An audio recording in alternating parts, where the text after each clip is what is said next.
Bismillahirrahmanirrahim. Assalamualaikum warahmatullahi wabarakatuh. Berharap hari ini lebih baik dari hari kemarin. Perkenalkan, nama aku Ani. Aku dari Indramayu. Aku mau sedikit cerita tentang pengalaman aku di PT sampai terbang ke Taiwan. Ceritanya gini teman-teman. Setelah aku ujian nasional itu, ada seorang guru bertanya, kalian itu nantinya ada rencana apa sih? Lanjut kuliah kah? Kerja atau menikah? Kuliah, aku gak ada biaya. Bekerja, aku juga belum ada pengalaman. Yang terakhir adalah menikah. Boro-boro menikah, pacar aja gak ada. Lalu, aku tuh pulang. Sempat berpikir seharian sih, mau jadi apa ya aku nanti, mau kerja apa ya. Aku bingung, beberapa hari gak dapat solusi. Dan akhirnya aku jujur sama emakku. Emak itu kalau bahasa Jermannya sembok. Jadi emakku itu ngomong ya, emakku itu memberi solusi. Kamu tuh kalau pengen cari pengalaman yang lebih luas, pengen lebih baik lagi, terus pengen mandiri dan sebagainya, kamu tuh harus terjun langsung gitu, harus punya keberanian dan yakin. Di situ hatiku langsung tak gitu kan, aku ngerasa tertantang dengan kata-kata sembokku itu. Jadi ya udahlah, aku memutuskan untuk pergi ke luar negeri.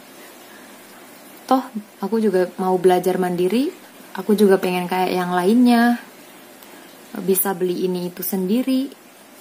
Kalau kita nggak bisa bahagiain orang tua, ya minimal nggak nyusahin lah ya. Bapakku punya kenalan PL, aku berangkat ke Jakarta, mendaftarkan diri, tapi aku ditolak. Oh no! Aku tuh dengan semangat banget gitu. Dan ternyata ditolak. Yang ada dalam pikiranku itu, semua orang tuh gampang gitu ke luar negeri. Keluar masuk PT, proses, terbang, beres. Aku pikir itu tuh gampang. Ternyata gak semudah itu. Wajar lah ya, kan aku baru lulus sekolah. Jadi masih kelihatan wajah-wajah imutnya gitu. Ya, cinta pertamaku ditolak karena terhalang usia guys. Tapi gak apa-apa. PL-nya itu nyaranin aku untuk pindah haluan ke negara Singapura. Oke. Aku mau nggak apa-apa gitu, ke Singapura dulu lah, cari-cari pengalaman ya kan. Sebelum aku ke Taiwan, beberapa hari aku udah proses Singapura dan ternyata mereka bilang no. Aku tuh masih terlalu muda guys, jadi ya akhirnya aku pulang deh. Mungkin ini yang dinamakan luka tapi nggak berdarah. Pulang membawa sedikit kekecewaan. Eits, tunggu dulu. Meskipun 2 kali udah ditolak lamarannya, tapi aku nggak nyerah gitu aja. Aku masih tetap semangat. Aku masih banyak harapan. Aku selalu berpikir positif, dan aku yakin aku bisa. Sebenarnya ini bukan cita-cita aku juga sih. Ya, cuman sebagai perantara untuk meraih mimpi. Tidur kali mimpi. Terus aku mencoba lagi. Aku cari PL lain dan PT lain. Dan alhamdulillah kali ini aku diterima. Mungkin disinilah jodohku ya. Bukan pasangan loh ya, ini jodoh apa ya, jodoh rezeki gitu kan. Kok jodoh rezeki, jodoh pekerjaan lah gitu kan. Dan ini membuktikan kalau usaha itu tidak membohongi hasil. Aku tuh adalah orang yang semangatnya tinggi banget, pokoknya nggak gampang nyerah gitu. Hari pertama aku masuk PT yang baru, ini PT-nya tuh khusus Taiwan. Semua di dalam itu isinya ibu-ibu guys, cewek-cewek. Waktu pertama kali menginjakan kaki aku, rasanya tuh rasa takut aku muncul, rasa malunya muncul gitu. Terus kayak nggak pede, aku tuh nggak pede guys. Karena apa? Ya aku tuh masih nggak punya pengalaman gitu, masih nol gitu, belum ada pengalaman apa-apa, dan belum tahu apa-apa. Aku juga nggak pernah jauh dari orang tua, dari keluarga, dan harus masuk ke lingkup orang yang sama sekali belum aku kenal. Semua tuh terasa asing gitu. Tapi setelah aku kenal mereka itu nggak seperti yang aku bayangkan guys. Ternyata mereka tuh baik-baik, mereka tuh ramah-ramah. Pokoknya kita saling berbagi, saling membantu. Di sana itu makannya ya seadanya, karena melatih kita juga untuk bisa gimana caranya bertahan hidup di luar negeri gitu kan. Ya aku terima aja, mungkin ini tantangannya kan. Aku sih nggak kaget ya kalau masalah makan makanan seadanya gitu, ya nggak masalah juga sih. Aku berpikir bahwa ini adalah ucapan emak aku yang kemarin-kemarin, bahwa di sana itu nanti pikiran aku akan terbuka dan luas gitu. Ya dari sinilah aku mulai belajar, aku mulai mengenal teman-teman aku. Kalau untuk belajar bahasa Mandarin, kita tuh belajar pakai lisan ya, bukan tulisan. Jadi harus mendengarkan, harus tahu ini apa, dan cara pengucapannya. Walaupun nggak begitu jelas sih, tapi kan lumayan ya, agak sedikit ngerti. Kalau aku pribadi, awalnya sih susah banget, tapi beberapa hari aja aku udah bisa gitu. Aku lihat teman-teman aku kan kebanyakan ibu-ibu ya, jadi mereka tuh kayak masih belum bisa ngomong, tapi mereka udah nekat gitu pengen ke luar negeri. Mereka tuh ceria banget gitu, nggak kelihatan kalau mereka tuh banyak beban gitu, banyak pikiran, tapi nggak diliatin. Mereka tuh semangat gitu, tekadnya kuat pokoknya. Makanya aku salut sama ibu-ibu TKW yang ya semangatnya tuh tinggi gitu kan. Dan akhirnya aku juga ikut semangat dong. Masa sih aku kalah? Ternyata posisiku itu jauh lebih baik dari mereka guys. Makanya aku selalu bersyukur atas apa yang aku punya, dan gak harus memiliki yang orang lain punya gitu. Jadi Allah udah ngasih rezeki buat aku segini, ya udah segini aja ya kan. Tuh, jadi aku udah gak ada rasa takut-takut lagi. Dari situ tekadku mulai kuat, dan aku tinggal belajar lebih baik lagi dari ini, dan butuh menguatkan mental. Banyak hal yang aku dapatkan di PT,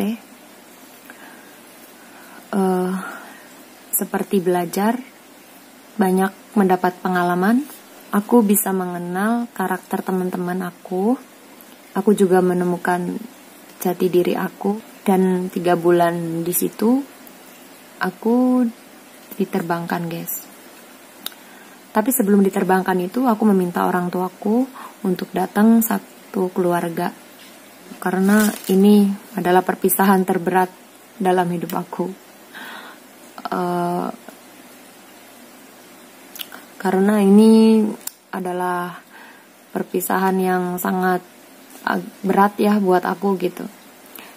Akhirnya mereka datang, dan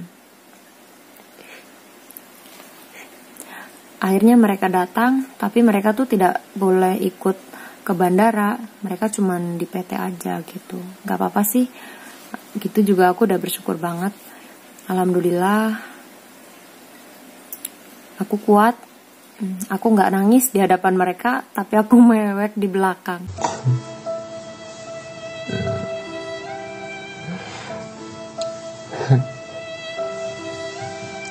Tapi gak apa-apa.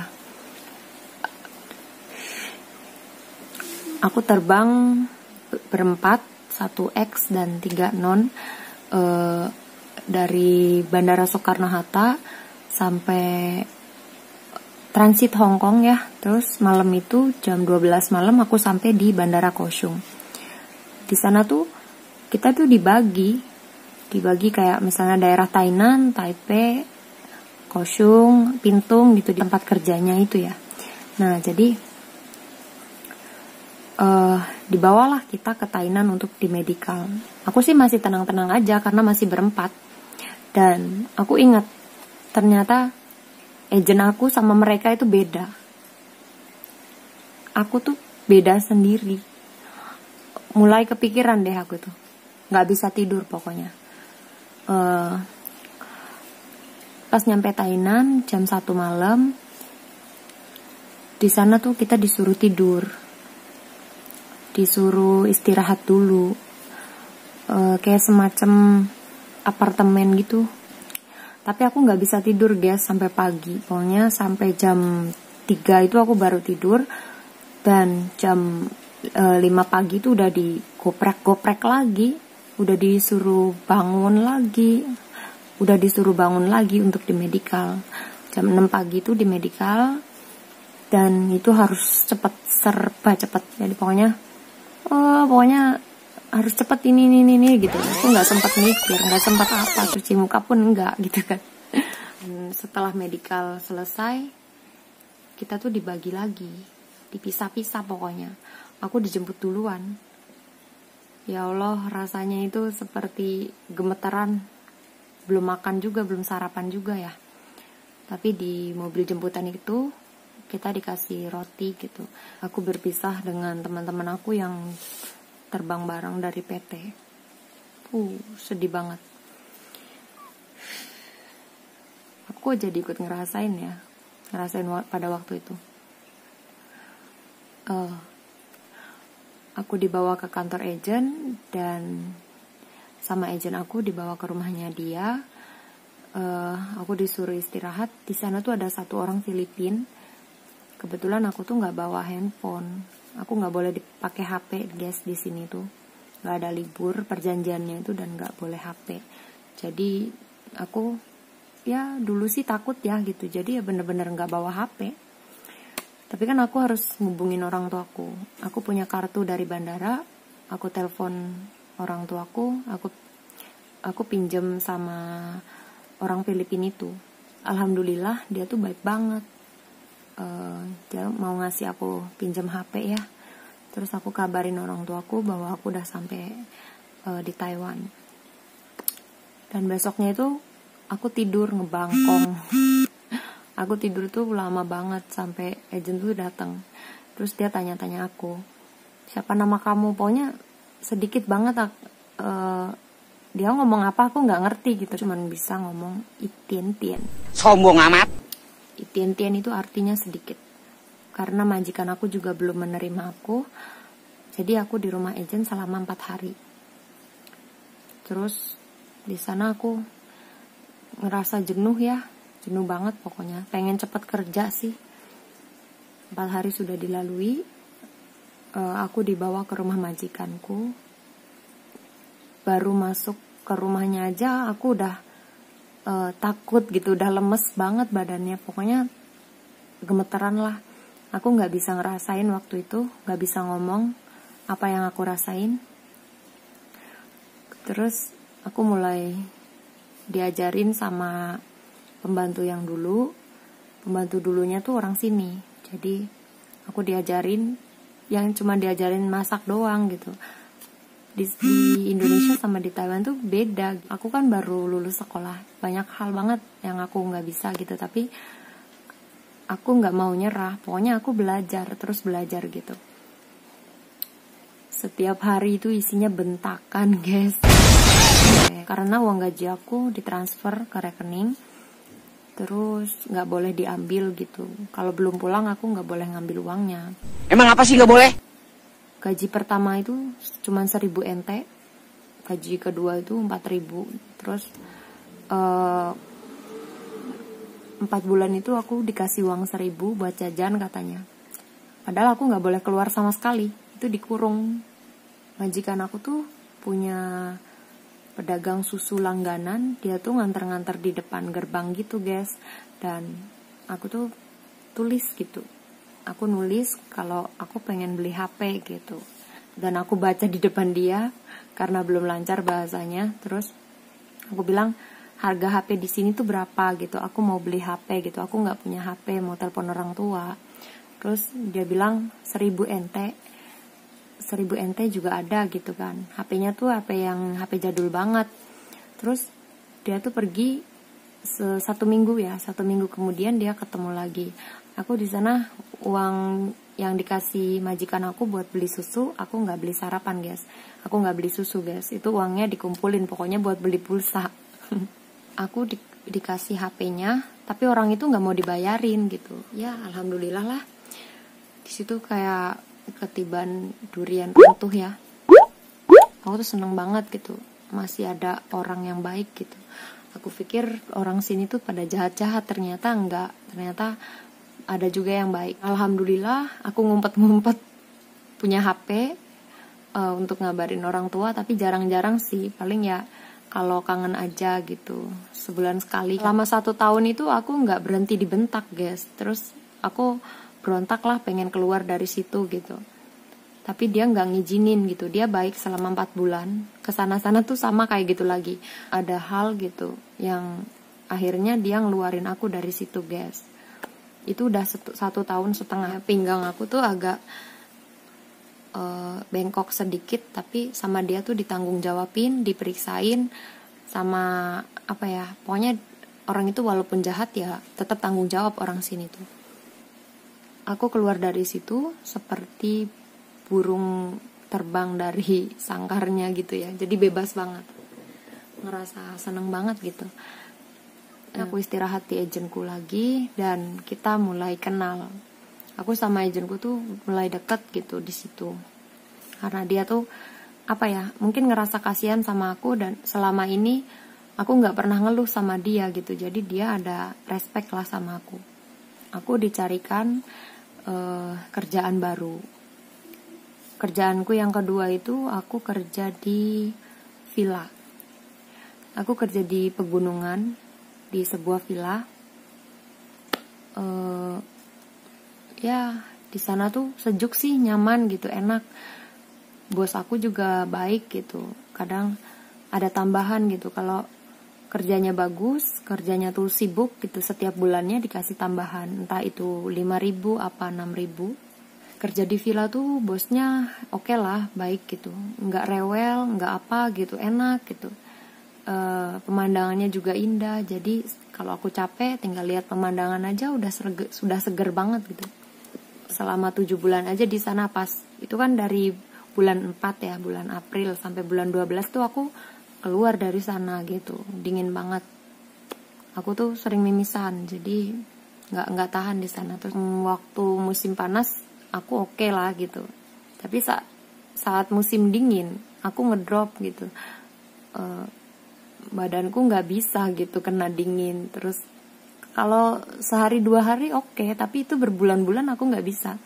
Jadi 7 bulan aku di sana, dokter bilang aku kena alergi dingin. Akhirnya aku pulang lagi ke Thailand guys. Terus agen aku nggak marah, agen aku malah apa ya, malah lebih dekat lagi sama aku gitu. Jadi dia kayak nganggep aku sebagai anaknya gitu. Kita tuh udah kayak sahabat. Terus dia tuh nganggep semua TKW-TKW-nya tuh ya temen gitu, sahabat. Asik banget pokoknya. Aku balik lagi ke Thailand dan aku ketemu sama Mas Eko, yaitu yang sekarang udah jadi suami aku. Jadi kan ada masa tunggunya tuh. Nah masa tunggunya itu aku kerja serabutan pokoknya. Kerja apa aja aku mau gitu. Sampai masa tunggu aku habis, hampir habis ya, 7 hari lagi habis aku dipulangin. Tapi agen aku tuh nggak mau aku pulang gitu. Jadi dia terus berusaha cariin aku kerjaan. Ada satu majikan yang butuh banget gitu. Ya di sini nih, ini yang ketiga.